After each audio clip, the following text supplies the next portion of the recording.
with the American Society for Quality. And my portion of the presentation is titled The 5 Principles of Collaboration and how those principles relate to human relationships. So let's go inside and enjoy the session. It's going to be a powerful one, a 45 minutes electrifying presentation. Let's have fun. All right. Thank you everyone for coming.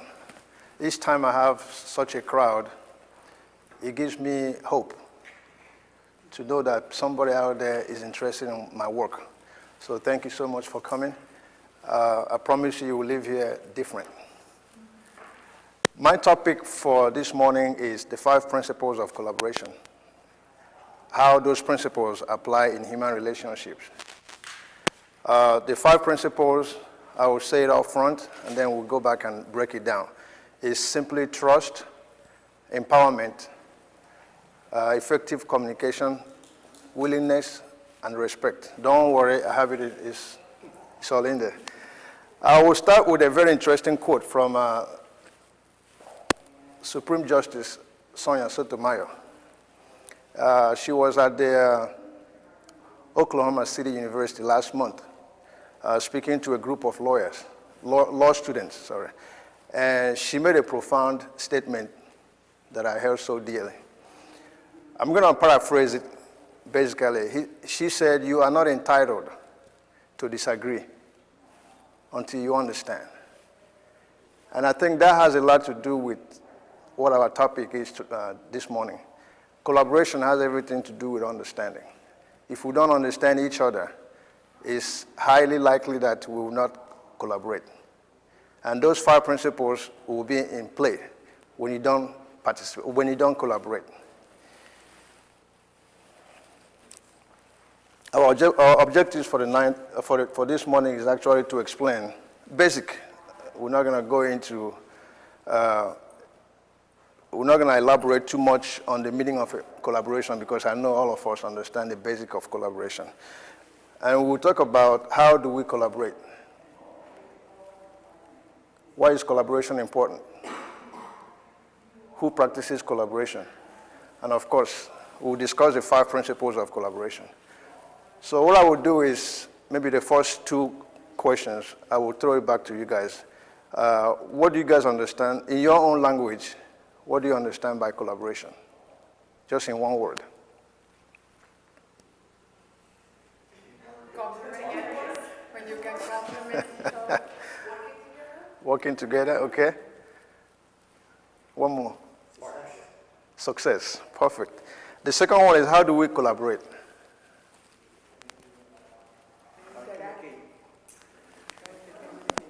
Good. Okay, what is collaboration? What I did was I basically I used evidence-based studies to support it, and then we can define it however we want. But Oxford Dictionary defined it as work jointly. And then recent research call it a research strategy. If you think about it though, you can't conduct a research without collaborating with your subjects or the participants, location where you're going to do it, and you also have to have people that will help you organize it. So basically, research is all about collaboration. And then another research, I call it interdependence. If you think about it too, marriage is strictly based on interdependence. You depend on each other. I don't care how much degrees you have to depend on each other. And this collaboration requires some level of vulnerability. You have to be vulnerable for you to collaborate. Of course, diversity.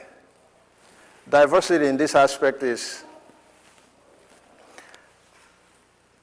you can't see life through your own channels only. There are so many ways you can see the same problem or the same solution. So diversity requires, of course, collaboration. And when you are diverse, it obviously suggests that you are collaborating.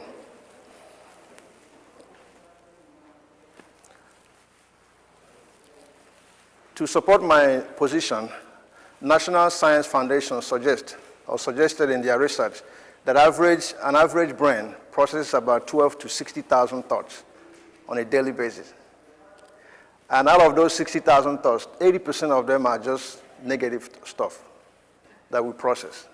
That's pretty scary. And then out of that 80%, 95% of them are repetitive thoughts. I'm sure you guys can relate. Gossip. Gossip is one of them. And when you think bad about somebody else, that's one of them. I think I'm a witness to it, but I have to consciously dismiss my own ideas. Sometimes, when you're thinking about something, it's automatic for you to go into a negative thought. For example, when you develop what psychologists call, we call it cognitive script. Cognitive script is basically you have done the same thing over and over again. It becomes a script in your head. So when you see somebody, you conclude in your head, this is who this guy can be. You put the person in your own you put him in your own class. Again, psychologists call it memorized emotion. You will memorize that emotion. Each time you see that person, the same emotion will come up. And as a result of that, you have that 95% of repetitive thoughts going in your head. So my challenge this morning is for you in order for you to be effective in your collaboration effort, you have to challenge this 80%. And the other 20% that we presumably call positive thoughts, I wonder what those 20% are. Because when you wake up this morning to take a shower, taking a shower is a positive thought. Eating is a positive thought. But how is that impacting others? So in that 20%, there is still subjective opinion there, because if you're just taking care of yourself without impacting others, I don't think we can define it as collaboration. Now, how do we collaborate? I think you rightly said it, by working with one another. Working with one another is the bottom line. I couldn't find any study that suggests otherwise.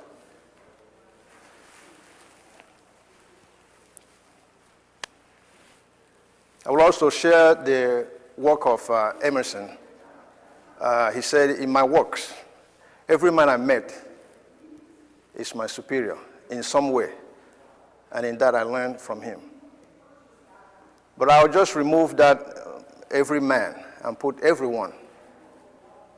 Everyone I meet is in some way my superior, meaning there is something that you know that I don't know. And I always say to myself, when you go to college and you get a degree, you get your undergrad and master's degree and PhD, for example, and if the school has, let's say about 60 programs, different programs, and you came out with 3 degrees, I think it's a bad fraction when you have 3 over 60. When you get 3 degrees out of 60 degree program that an institution is running. So all I'm saying is, while you think you are well-rounded, there are a lot of stuff that you don't know. And once you realize that, psychologist Dr. Feinstein called it higher ignorance. Higher ignorance is simply when you understand that no matter how much you know, you don't know it all. And in that area, we have 3 types of ignorance. The first ignorance is ordinary ignorance. The second one is what they call willful ignorance.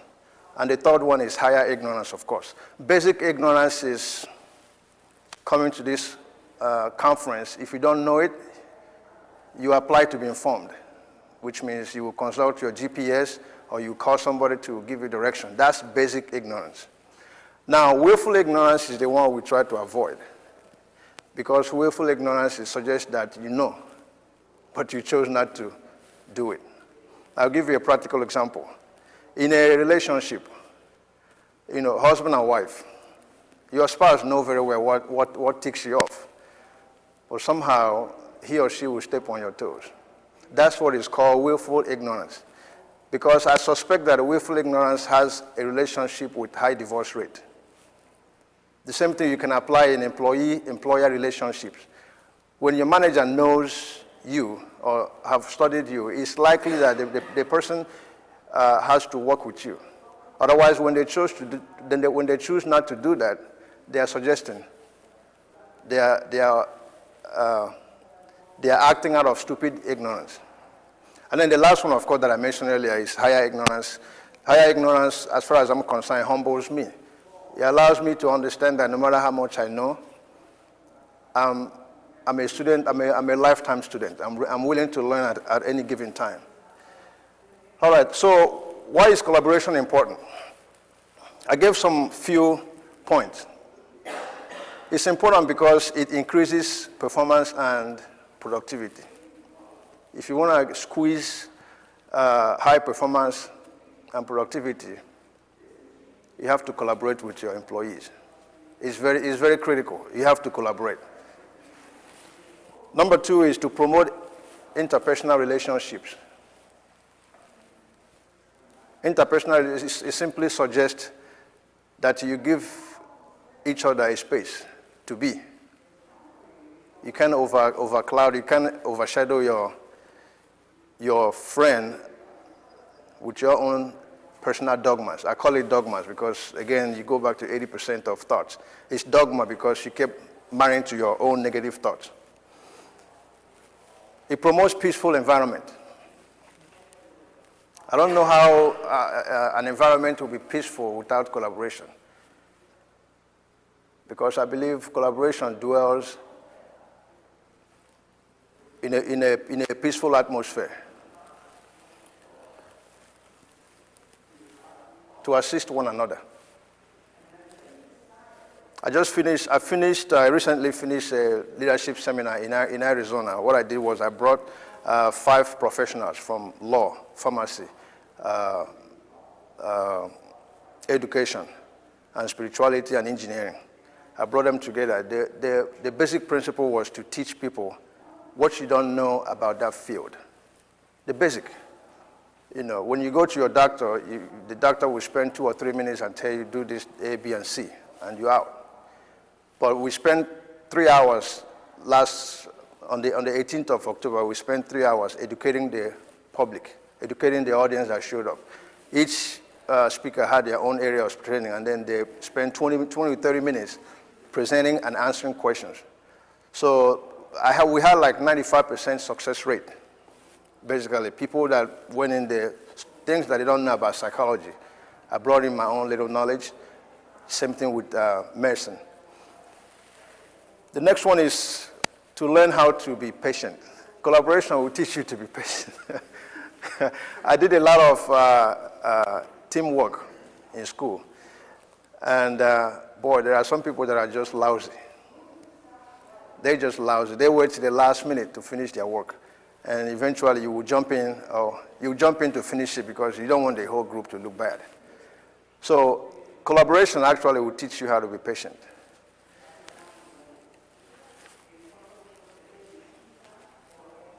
Collaboration requires trust. It requires respect. It requires willingness. It requires effective communication. It requires empowerment. So you can't collaborate with people without having any of these constructs in it.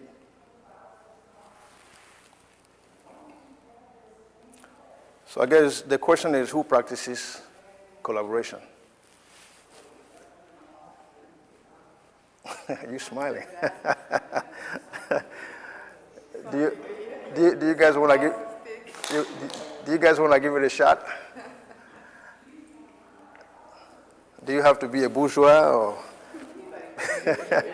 Huh? Just like I said earlier. Okay, I actually break it down here. You know, father and son, mother and daughter, husband and wife, siblings. Manager.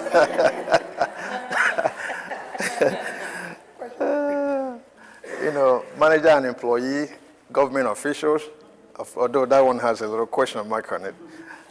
First responders, of course. first responder, that one is an interesting one for me. People that, the first responders, basically, they have to communicate with each other. You look out for each other, basically. And then, of course, nation. The list goes on and on and on. I just picked a few of them. And now let's get to the meat of my presentation. The 5 principles of collaboration. Number 1 is trust. And number 2, respect, willingness, empowerment, and effective communication. I've always said that 4 out of those 5 constructs is something that you can't touch it, you can't feel it. I mean, you can't touch it, but it obviously has such a powerful influence in our life. If any of those are missing, it shows in how you operate on a daily basis. If trust is missing, it affects the relationship. And then we'll go into, of course, details. I said trust is a high commodity in the market of life. It's a very expensive product to buy. If we're asked to buy trust, it will be very expensive. Then study shows that trust overshadows loneliness. I'll give you an example. When you work in an environment where you are not trusted, it makes you feel lonely. I mean, you'll be in the midst of experts, but if those experts look down on you or look at you in a condescending manner, it has an effect on how you produce in that company. So while you're in the midst of crowd, you still feel lonely, and that's a very uncomfortable feeling to have. I always use this analogy. I always ask myself, can I sing a song when I am in the valley of tears? In the midnight hour, when the curtain is drawn, can you think of something what the psychologists call desire thinking? Desire thinking is for you to dwell on a positive side of life. It's hard to do if you don't trust yourself. Very, very difficult to do.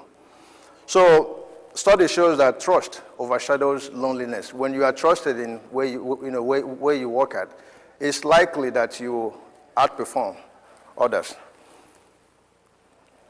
And there are 3 types of trust. One of them is contractual trust. Second one is competence trust. And the third one is goodwill trust. Just for the benefit of this presentation, I will go ahead and explain each one of them, so that you guys don't leave here wondering, what the heck is, why would trust have different types? Contractual trust is basically,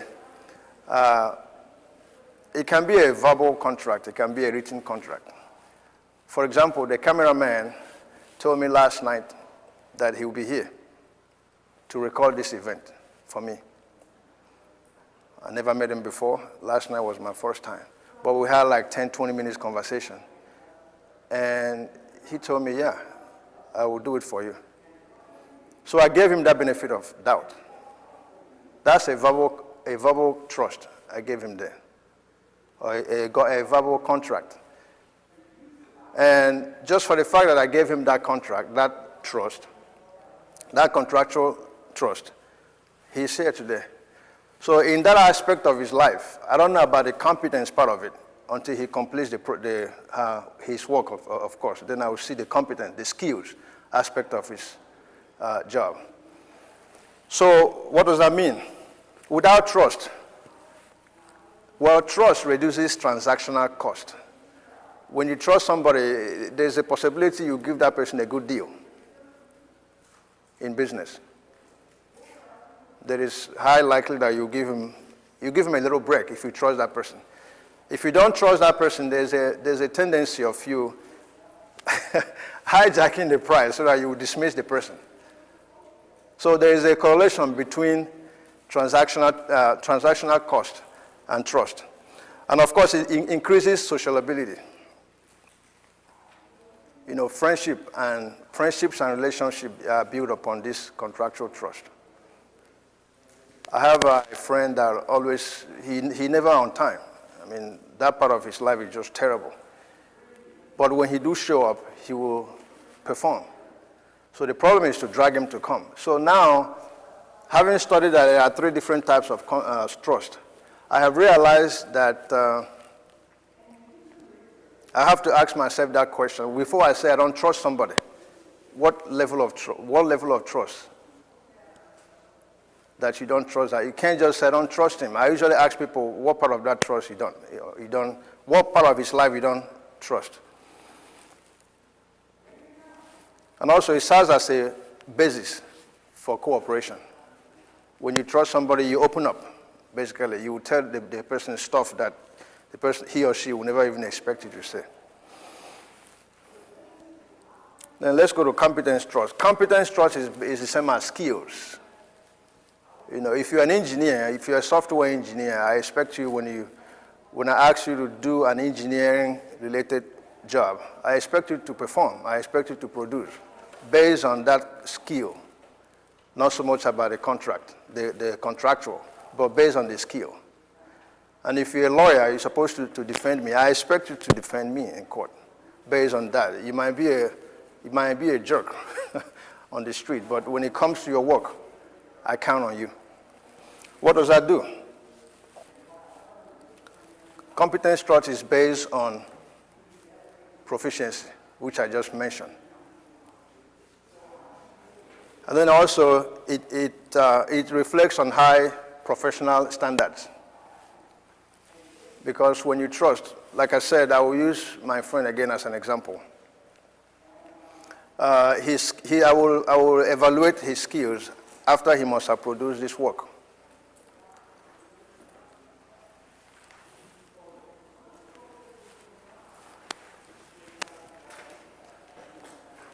And then competence trust is honestly, it conveys information. When you trust somebody, you will open up.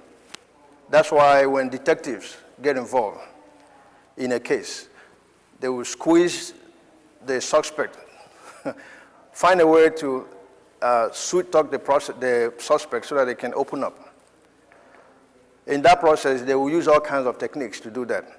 So competence trust has a lot to do with that. And then, of course, goodwill trust. Goodwill trust, I will explain it as a basic trust. When you see a human being,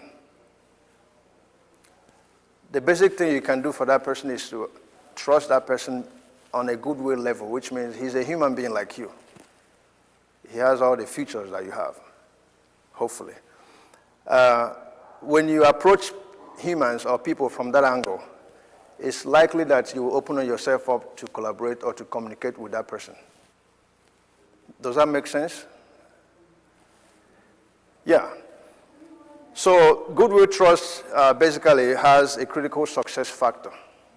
You have to, first of all, open the door for somebody before you can even start digging into their competence or into the contractual trust. And then it goes back, it links people and company together. I gave an example, social responsibility.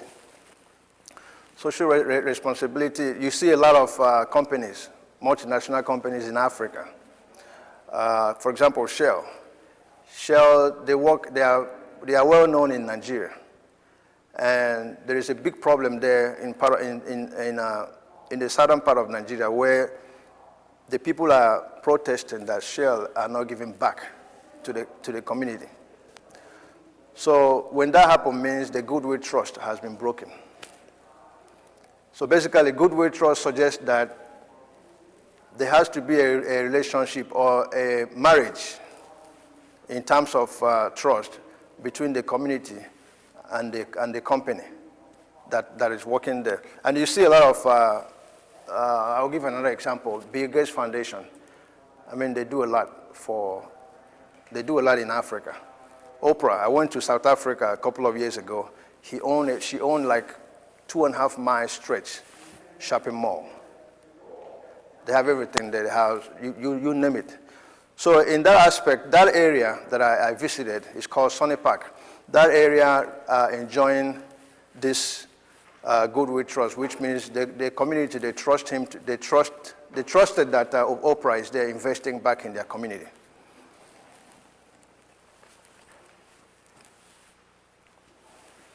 Mutual expectations. When you have a goodwill trust, you have that basic instinct about what that person can do for you. Do we have enough space? Okay, let's talk about the implications or the impacts of trust in the workplace. My area is industrial psychology is basically human behavior, studying human behavior in the workplace, not in a clinical setting. So what are the impacts of trust in the workplace? Number one, it increases life satisfaction over income. There are a lot of people that would rather work at where they are trusted and treated fairly, as opposed to paying them highly and then you treat them like crap. That's the impact of trust in the workplace. And study shows that female workers are likely to take jobs where they are respected over the high salary, as opposed to men. When I read this study, I wasn't too happy about it. I said, how come? I want to be treated right too. You know, but the study shows that I guess women are more connected to this than men. And of course, the study also suggests that 1/3 shift with workers' trust in management. Let me just paraphrase it. People rather get trusted. Well, trust in this aspect is equivalent to paying somebody 31% increase. So some people rather have trust than for you to pay them 31% worth of what they're worth. So they don't want the money, just treat me like I'm a human being. Treat me with some level of, some degree of respect or trust. Okay, let's talk about trust. Respect, sorry. I said respect has a boomerang effect.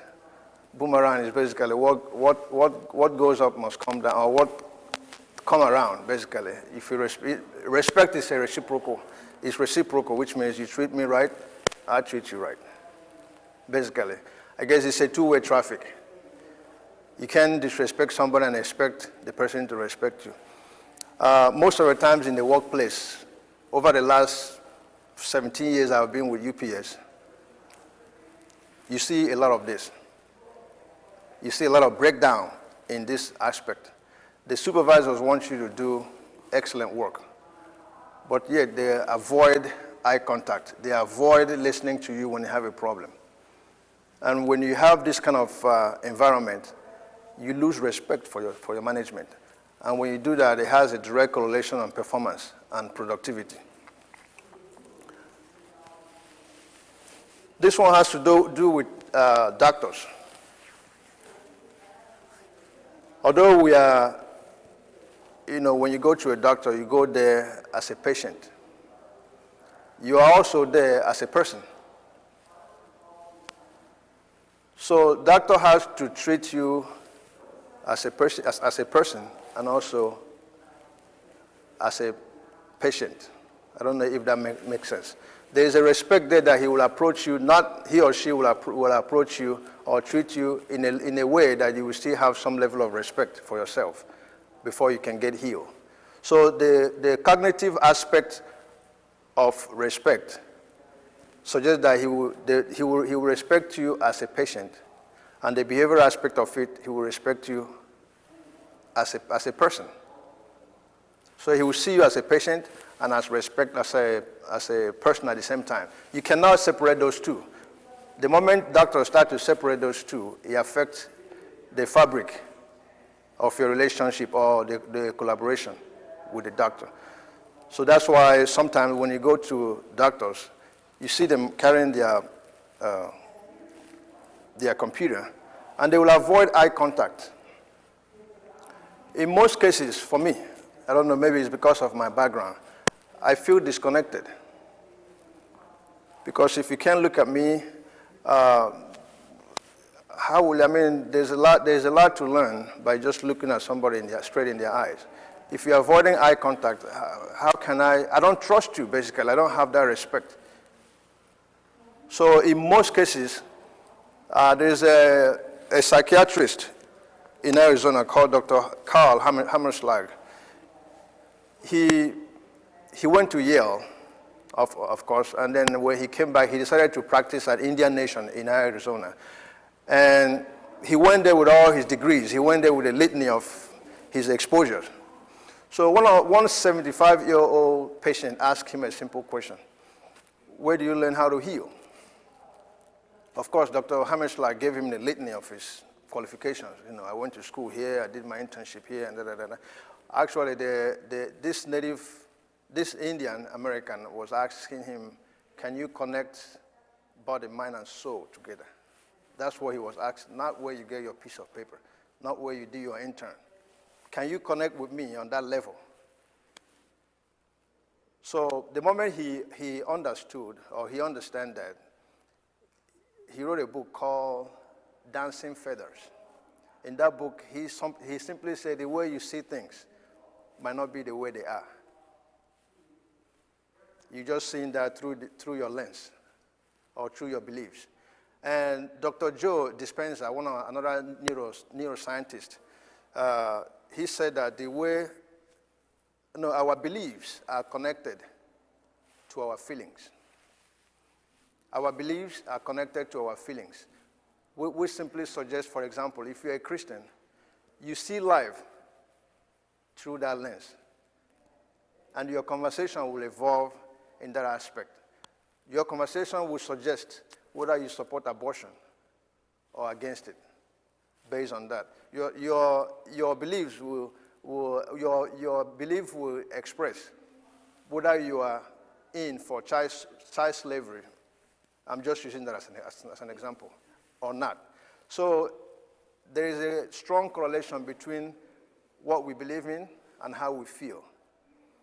And I'm challenging you this morning to know that collaboration can only exist when you see life outside of your beliefs, or when you incorporate other people's beliefs. Otherwise, you're going to be so narrow-minded that you dismiss everybody else's opinion just using yours.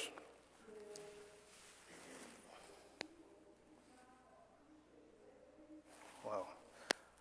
Okay, respect shapes social engagement and well-being. I think that one is well explained. Structural empowerment has direct effect on respect and organizational trust. Structural empowerment. When an environment is structured, I'm not talking to a point where you don't have a breathing space. I'm talking about when you actually schedule or when you are intentionally empower somebody to do something. I think that's a structural empowerment, and it has direct effect on how you respect and the kind of trust you have in that organization. I think we're running a little late here. Willingness. Willingness, I explain it to be a desire to participate happily. Example, it would be, we are here today because we willingly got up this morning, and I'm sure you have at the back of your mind, let me go and see what this session, 5 principles of collaboration, would be. So it's a willing activity. Willingness also contributes to just cause. Like I mentor at-risk young adults. It's the willingness I have to do it, not so much about the money involved. I have a young guy, he just finished high school, and he decided not to go to further his education. And instead, he wanted to go into boxing. And that just turned me off. That really pissed me off. But when I argued, I decided to say, you know what, if this is what he wants, I think the best thing I can do is meet him where he's at and then we can find a way to win him back to school. So now, 3 months later, he explained it to me, and I said, okay, I'm going to sponsor you. Okay, we'll have a little 6 months contract. In these 6 months, you have to show me that what you are telling me is right. He said, in 6 months, I think he said we'll go pro or something. I don't understand the language, but I said, okay, keep that to yourself. This is what I will do. I will financially support you. Give me your end result. 2 weeks ago, he won a fight. He won a fight. So what I'm saying is I met him where he's at, and I tell him, okay, now I'm delivering the financial aspect of it. I want you to deliver your own part. So obviously now he feels good about himself. You have to be flexible with others. There is a correlation between flexibility and willingness. And of course, you have to be real. The worst thing to do is to lie to yourself. That's the scariest thing to do, lie to yourself. You can run away from everybody else, but you can't run from yourself. This philosopher, he said that we are the observer and the observed. But the problem we have in life is because we separate those two. We separate the observer and the observed. If we have a problem as a community, we are the one viewing the problem, and the problem is also us. So it's actually one, not two separate entities. So when you start seeing life from that lens, you will solve the problem as a whole, not as a part. The factors that influence willingness. Number one, it creates greater awareness. It creates greater awareness, according to research. Number two, adequate information. If you have information about what you are doing, it's likely that you will engage willingly. I use an example of the guy I just helped. I willingly engaged because we spent 2 hours, and I was asking him all kinds of questions to know where his head is. And he convinced me. So willingly, I engage myself in his work. And then humility involves self-regulation. Humility actually is a big topic now in a business world. Harvard study shows that humility is the best leaders of all times have this quality of humility. They humble themselves. So humility has a very powerful influence in willingness. And of course, keen interest. You have to have some vested interest. Okay, let's go to empowerment. How much time do I have? I'm sorry. I'm getting a little carried away here. 5 minutes. Holy cow. I got so carried away here. All right, empowerment. It allows others to shine. Think constructively about yourself and others. It reduces micromanagement and increases interpersonal engagement when you empower others. And of course, employee engagement increases job satisfaction. To those of you who want this slide, I can email it to you guys. So, effective communication is a critical element in leadership. You have to know how to communicate, not just in business, but also in marriages. The measure of success lies in how. You got to ask somebody, how do you do it? For example, if you are interested in this work and you ask me to send it to you, I'll send it to you, and then if you ask me a question, how do you get to this point, doing all these things you are doing, I'll be gladly and willingly explain it step by step. And again, pay attention to nonverbal communications. I think it's like 90 or 95% of communication are nonverbal. Engage in constructive thinking before speaking. That one is very, very, very important. Examples of poor communication skills. It creates what psychologists call microaggressive behaviors. When you see somebody in the workplace within vicinity, somehow you ignore the person, you walk away, you act like that person doesn't exist. That's a poor communication skill, and psychologists call it microaggressive behaviors. Workplace incivility is people cursing a lot. That's workplace incivility. And then bullying, of course. Poor communication is playing blame game. You always find somebody to blame for your problems. That's a huge red flag for poor communication skills. All right. I just narrowed it down to 1, 2, 3, 4, 5, 6 conclusion. Number 1, collaboration is a way of life. Number 2, collaboration is necessary. I don't think it's a choice. I think it's necessary. Number 3 is engaging. Number 4 is empowering. Number 5 is rewarding. And number 6, it unites. Thank you so much for listening.